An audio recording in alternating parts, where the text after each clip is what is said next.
එකමත් එක ගමක ගමරාල කෙනෙක් හා ගමහාමිනේ කෙනෙක් ජීවත් වුණා. මේ ගමරාලා හේනේ වැඩ ඉවර කරලා ගෙදර යන අතරමඟදී දකිනවා ලොකු කැටිරි වැලක්. ගමරාල මේ රැවුල තියෙන්නේ කැකිරි යටයක් නේද? එන මග කැකිරි වැලක් තිබුණා. කොලයක් ගානට ගෙඩි තිබුණා. ඉතින් මේ ගමරාල හා ගමහාමිනි කැකිරි කඩන්න යන්න පටන් ගත්තා. ඉතින් මේ දෙන්නා කැකිරි ගැනම කතා කර කර කැකිරි වත්තට යන්න ගියා. ගොඩක් කැකිරි තියනවද ගමරාලේ? මට ආසාවේ බෑ.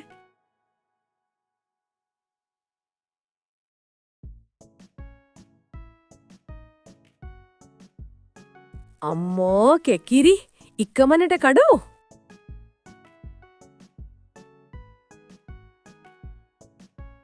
මේ ගමරාල හා ගමහාමිනේ තණ්හාවෙන් කැකිරි කඩන්න ගත්තා. ඉතින් මේ කැකිරි කඩන අතරේදී තමයි මේ ගමහාමිනේට දරුව හම්බ වුණෙත්. මේ අම්මයි තාත්තයි දෙන්නා දරුවට වඩා කැකිරි ගැනමයි හිතන්න ගත්තේ. හරිම රසයි නේද ගමරාංග?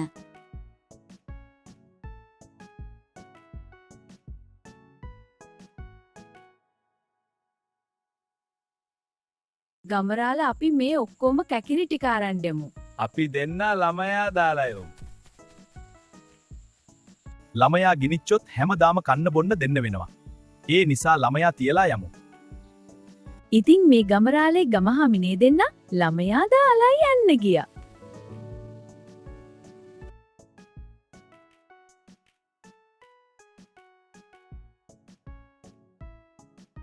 අපි අර දරුවා අරන් ගිහින් හදාගමුද? අපිට දරුවොත් නැති නිසා අපි හදාගමු.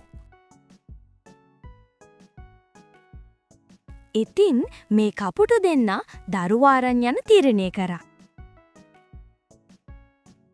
මේ කුරුළු ජෝඩුව කුරුළු කූඩුවේ තියාගෙන මේ දරුවා හදාගත්තා.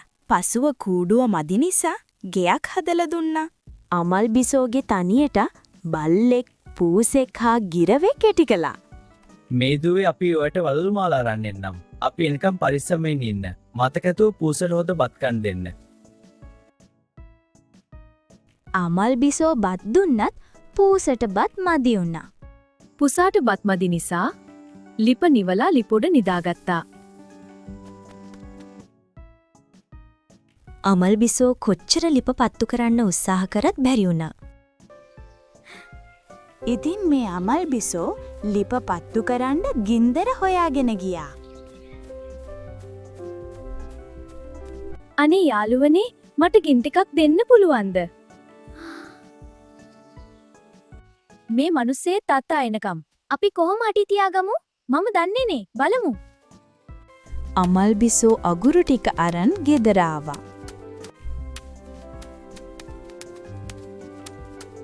තාත්තේ මනුෂ්‍ය දුවෙක් ආවා. තාත්තා එනකන් තියාගන්න බැරි වුණා.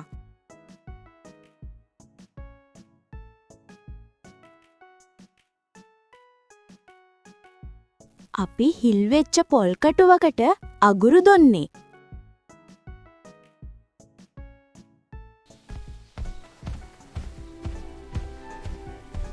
ඉතින් මේ රාක්ෂයා අගුරු පාර දිගේ ගියා.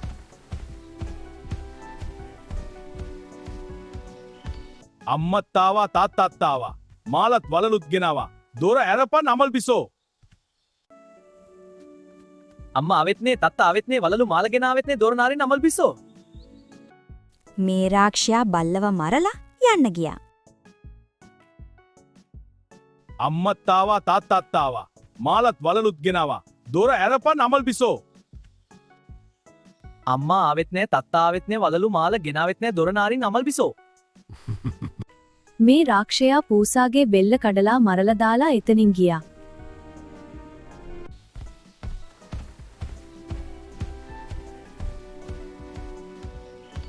අම්මත් ආවා තාත්තත් ආවා. මාලත් වලලුත් ගෙනාවා. දොර ඇරපන් අමල් බිසෝ. අම්මා ආවෙත්නේ තාත්තා ආවෙත්නේ වලලු මාල ගෙනාවෙත්නේ දොර නාරින්න මල් බිසෝ. මේ රාක්ෂයා ගිරවල්ලන්න හැදුවත් බැරි වුණා.